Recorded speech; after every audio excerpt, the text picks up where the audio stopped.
किसी मिट्टी के बर्तन में या पीतल के, स्टील के, किसी में नहीं, सिर्फ सोने के बर्तन में डूबता।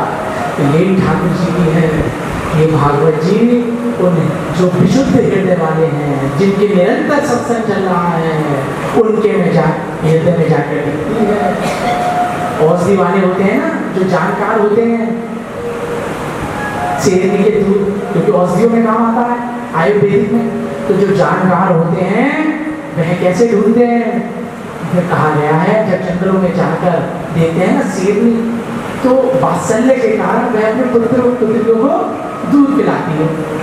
तो ऐसा वात्सल्य होता है कि जिस पहाड़ी पर रहने में दूध पिलाती है, उसका वात्सल्य से उसका दूध गिरने लगता है अपने पुत्र को देखकर। और वह जब भी गिरता है दूध, कहा जाता है वह पहाड़ी भी वहीं से एकदम चटक जाती है, इतना तेज दूध होता है और दरारें पड़ जाती हैं, उसके अंदर भर जाता है, सूख जाता है। और जो जिज्ञासी जन होते हैं, जो जानकार होते हैं इसके कि ये शेरनी का दूध है, वह जाकर उसे ढूंढ निकाल लाते हैं।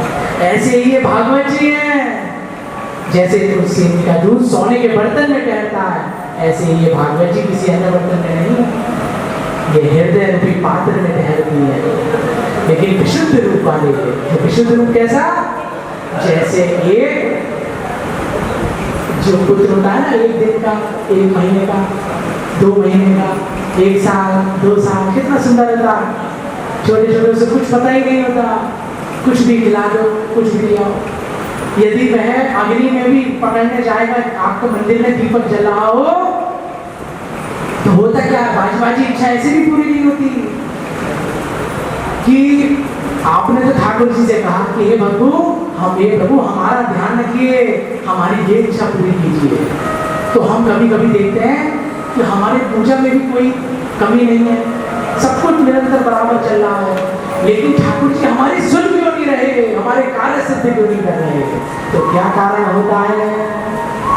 कारण यह होता है, जिस प्रकार एक छोटा बच्चा घुटनों के बल चलकर या पैरों के 2 साल या 1.5 साल का बच्चा चलकर और मंदिर में दीपक जला और उसे पकड़ने की जिद करने लगे, तो आप उसे जाकर रोकेंगे नहीं रोकेंगे और कहेंगे नहीं नहीं बेटा ये सही नहीं है, इधर आओ। तो वो क्या समझेगा? आप पे क्रोधित होगा, क्या कहेगा कि माँ मुझे इसे पकड़ने नहीं दे रही, प्रतिकूल व्यवहार करेगा कि मुझे माँ लेने नहीं दे रही। ऐसे ही ठाकुर जी की है, जब वह देखते हैं तो हम उनकी संतान, उनके ही तो अंश हैं, तो जब वह देखते हैं कि ये गलत जिद कर बैठा है, तो हम कहते हैं ना कभी कभी कि ठाकुर जी हमारी इच्छा पूरी नहीं कर रहे, पता नहीं क्यों नहीं काम बना रहे, क्या कारण है? तो यही कारण है जिस प्रकार हमने बच्चे को दीपक लेने से रोका, क्यों? क्योंकि माता को पता है इसने दीपक लिया तो इसका जलना संभव है, जलेगा ही जलेगा, तो हाथ जलेगा पैर। तो ऐसे ही ठाकुर जी को रहता है कि ये गलत इच्छा कर बैठा है, लेकिन इसे नहीं पता, अभी तो मैं दे दूंगा, लेकिन आगे इसके क्या परिणाम होंगे तो अभी से नहीं पता। वो किन्हें पता है? वो ठाकुर जी को। यही तो है, इसलिए वो देरी करते हैं। कहा गया है कि वो वही जो राम रचि राखा, क्यों करी तरह बड़ा वही साखा। बड़ी सुंदर सुंदर चौपाइयाँ भी आएंगी कि जिसमें प्रभु आपकी प्रसन्नता हो, वो कार्य हमसे करवाइए, जिसमें आप खुश हो, आप इस प्रकार बड़ी सुंदर ठाकुर जी की लीला आगे बढ़ी। कहा जाता है श्री कुरुक्षेत्र की लीला आई दूसरे तीसरे स्कंद में। कुरुक्षेत्र की लीला, कुरुक्षेत्र की लीला श्री भागवत जी में वर्णन है कि श्री कुरुक्षेत्र वाली लीला में क्या हुआ हम सब जानते हैं। कैसे दुर्योधन युद्ध पे अड़ा रहा, युद्ध होगा, ऐसे दान नहीं दूंगा, ऐसे नहीं दूंगा, सूर्य के बराबर भी जमीन नहीं दूंगा बिना युद्ध किए। हम सब जानते हैं लीला, कैसे दुर्योधन अड़ा रहा। पहले दूत भेजे गए, दूतों को लौटा दिया, फिर साक्षात श्याम सुंदर द्वारकाधीश ठाकुर जी गए कि हे दुर्योधन युद्ध उचित नहीं है, युद्ध उचित नहीं है। तुम मेरी बात मानो। पता नहीं कितना नरसंहार होगा, कितनी माता बहनों की गोद उजड़ेंगी, कितनी माता बहनों के सुहाग उजाड़े जाएंगे। युद्ध उचित नहीं है दुर्योधन, नहीं है। लेकिन उसने एक नहीं मानी और क्या किया हम सब जानते हैं। बड़ा बुरा भला ठाकुर जी को ही कहने लगा। क्या कहने लगा कि एक वाले तू क्या जाने राजनीति का मर्मज्ञ, तू क्या जानता है इस युद्ध के बारे में या इसके बारे में, राजनीति के बारे में। तू तो खुद वाला है। और जब देखा उसने ऐसे ऐसे संवाद, ऐसे ऐसे बातें कही, तो कहना भी उचित नहीं। श्री भागवत जी में तब ठाकुर जी ने कहा कि हे दुर्योधन, अब तुम यदि युद्ध ही चाहते हो तो अब युद्ध के परिणाम को भी जानो। हम सब जानते हैं क्या हुआ। कितने लाख सेना दुर्योधन को दे दी गई और अर्जुन पांडवों के साथ कौन थे? श्री ठाकुर। बाल भी बाका नहीं हुआ, बाल भी बाका। कहा जाता है सब कौरव मारे गए युद्ध जब हुआ, सब बड़े बड़े संहार हुए और इधर सिर्फ कौन बचा? अश्वत्थामा और दुर्योधन और कीरतवर्मा और कीरतवर्मा और कृपाचार्य, सिर्फ वो बचे। अब हम सब जानते हैं कैसे दुर्योधन को बर था कि जान भीम जान तोड़ेंगे, लेकिन एक बार और था क्या कि इसकी मृत्यु दुर्योधन की जब होगी जब इसे कोई सुख का और दुख का समाचार एक साथ आकर सुनाएगा। तो भाई हुआ लीला बननी थी। अश्वत्थामा आया, अश्वत्थामा बोला अरे दुर्योधन, तुमने जिन्हें सेनापति बनाया वह तो खुद स्वयं उन पांडवों के साथ मिले हुए थे, अंदर से तो वो पांडवों के साथ मिले थे और बाहर से वो तुम्हें दिखा रहे थे कि तुम्हारे साथ में है। भीष्म पितामह के लिए कहा, सबके लिए कहा, लेकिन दुर्योधन ने कहा अच्छा तो तुम क्या चाहते हो? अश्वत्थामा बोला आप मुझे सेनापति नहीं करते। तो बोले अब क्या आप भी कर दो? बोले जब सेनापति कहा, जब सेना ही नहीं रही तो सेनापति कहाँ का? उन्होंने कहा नहीं नहीं तुम मुझे विश्वास करो, मुझे सेनापति नहीं करो। कहा जाता है ना दुष्ट का संग ऐसे बर्बाद करता है। दुर्योधन ने तलवार निकाली और अंगूठे से तिलक कर दिया कि लो आज से तुम सेनापति नियुक्त हुए। उन्होंने कहा देखो, कहा गया कि जब युद्ध विश्राम में था, विश्राम की स्थिति में था, तो ऋषि संतों का कहना है कि जब युद्ध जो जीत जाता है तो उसे युद्ध क्षेत्र में नहीं रहना चाहिए, उस शिविर में भी नहीं रहना चाहिए, उसे कहाँ रहना चाहिए? संत के आश्रम में पूरी रात भजन कीर्तन सत्संग करें। कहा जाता है ठाकुर जी ने यह लीला करनी और प्रेरणा दी थी पांडवों को और सभी पांडव जन आश्रम में चले और शिविर में कौन रह गए? वही पांडवों के 5 पुत्र। कहा जाता है अश्वत्थामा ने सोचा आज मैं इसका सोते सोते वध कर दूंगा। और हम सब जानते हैं उसने एक रात्रि में जाते जाते उल्लू को गुरु बनाया। उन्हें रात्रि में चलते चलते उल्लू को कि कैसे उसने चिड़िया के बच्चों को मार डाला था, झुपक छिपके सोते सोते बच्चों पर आक्रमण कर दिया बच्चों पर। तो उसने उल्लू को ही गुरु बना लिया अश्वत्थामा ने और वह चल पड़ा और सोते बच्चों को उन्होंने सोचा कि ये पांडव ही सो रहे हैं। और शिविर में गया और तलवार निकाली पर दे मारी, 5 का वध कर दिया। भीम का सिर लेकर आया, दुर्योधन के पास गया और कहता है कि मैं जीत गया, मैं जीत गया, मैं हारी बाजी जीत गया। दुर्योधन तो खुश हुआ, अरे वाह हम जीत गए, अरे आनंद हो गया। अच्छा कैसे बताओ? उन्होंने कहा कोई प्रमाण तो दो उन्होंने कहा हाँ ये लो भीम का सिर। उन्होंने कहा लाओ लाओ। और जो दुर्योधन ने भीम का सिर लिया और उसे मरोड़ना चाहा तो चूरा चूरा हो गया। अरे अश्वत्थामा ये तुम किसका सिर ले आए हो? ये तो भीम के पुत्र का सिर ले आए हो। ये तुमने क्या अपराध करा? और भीम का सिर तो ऐसे टूट ही नहीं सकता, उनका तो बच रहे कैसा, हाथों से तो तोड़ना मुश्किल है। कहा जाता है तीर जोड़े गए और निकला किनका? भीम के पुत्र का सिर निकला। बड़ा दुखी हुआ, देखा कि पांचों पुत्र को भी मार दिया। अब तो दुर्योधन को पहले तो सुखी था खुश, अब तो उसे दुख प्राप्त हुआ। बोलने का अरे पापी, ये नीच, तुमने इतना बड़ा कार्य कर दिया, इतना घिनौना कार्य। मैं तो सोचता था कि हम तो पापी हैं, लेकिन पांडवों और पांडव के पुत्र तो महात्मा है ना। हमारे कुल में तो कोई पानी देने वाला नहीं बचा, लेकिन पांडव के पुत्र तो महात्मा है। और महात्माओं की क्या विशेषता होती है? महात्मा तो जब तर्पण का समय आता है, जब जल देने का समय आता है, तो वह हमें भी जल देते हैं। तो वह पुत्र हमारे, हम भी तो उनके परिवार के थे। घिनौना अपराध तो हमने किया, लेकिन इतने दुष्ट तो नहीं हो सकते, वे तो स्वयं महात्मा थे। क्या पता ऐसा समय आता कि वे भी हम जल देते, पितृपक्ष में सब जल देते, हमारा भी श्राद्ध करते, वे तो महात्मा है ना। लेकिन तूने ये अवसर भी हमसे छीन लिया, तूने यह कार्य उचित नहीं किया। कहा जाता है इस हायतों में दुर्योधन के प्राण निकल गए। अब अश्वत्थामा ने कहा अरे क्या करो? उन्होंने कहा तो पांडव मुझे जीवित नहीं छोड़ेंगे। कहा जाता है गए, भाग रहे थे।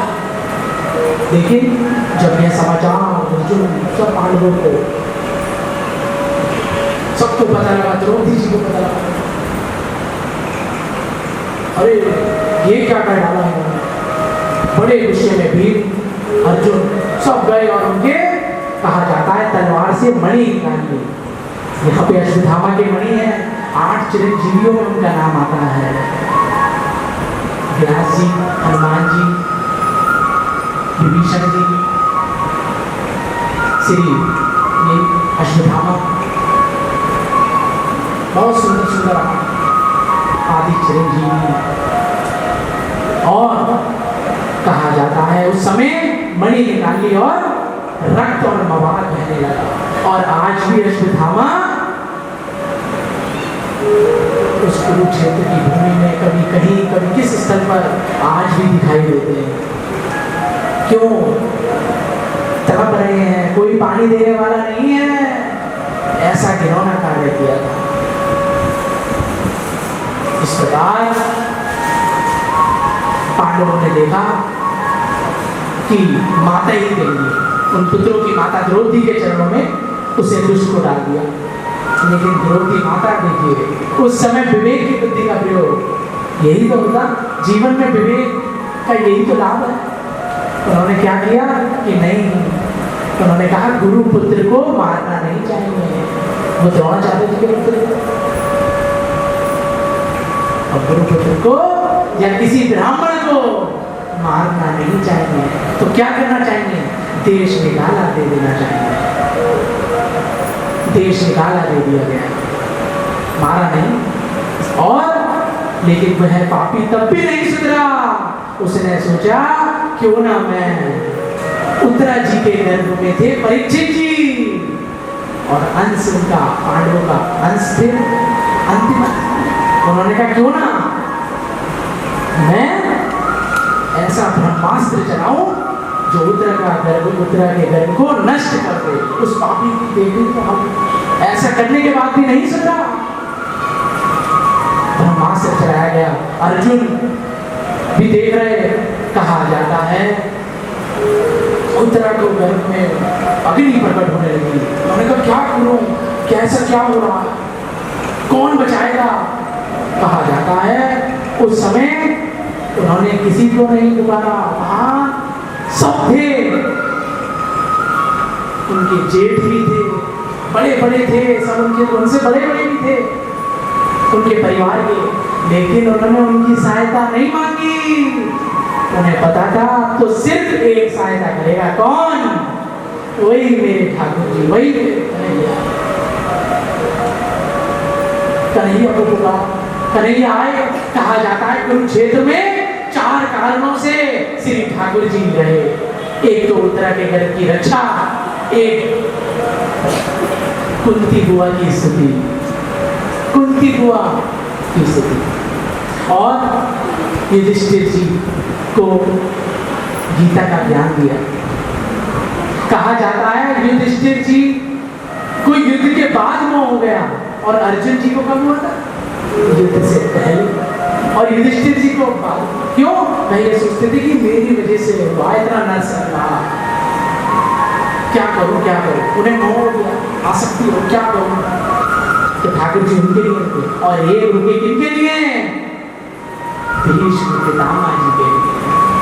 कहा जाता है उत्तरा के गर्भ की रक्षा तो ठाकुर जी ने ऐसे की कि अर्जुन से कहा कि जाओ अर्जुन, तुम भी ब्रह्मास्त्र छोड़ो। देखा ब्रह्मास्त्र छोड़ा गया, लेकिन कोई लाभ नहीं हुआ। मैं फिर बढ़ता रहा उत्तरा के गर्भ की ओर। फिर उत्तरा जी ने ठाकुर जी से प्रार्थना की, और ठाकुर जी का देखिए, उनका स्वभाव देखिए, उन्होंने कैसे रक्षा की ठाकुर जी की। परीक्षित जी की रक्षा कैसे की? छोटे से रूप में उस गर्भ में रहे 9 महीने तक, चारों तरफ चक्कर काटते रहे।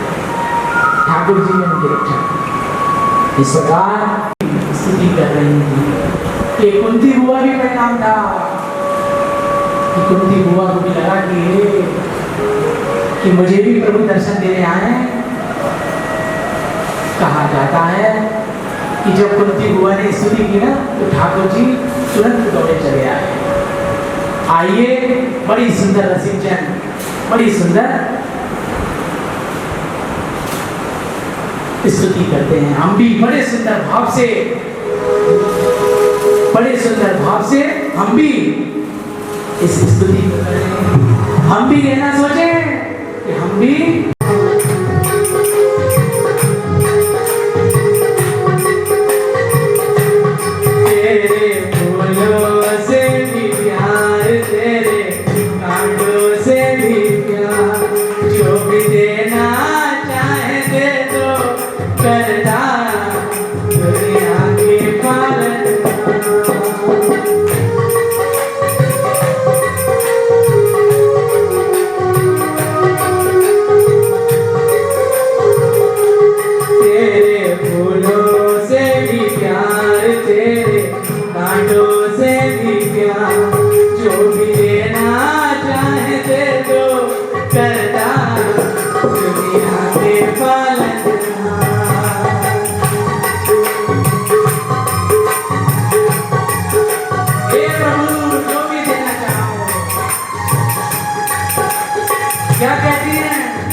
लेकिन उसका निवारण आप पहले कर दीजिए।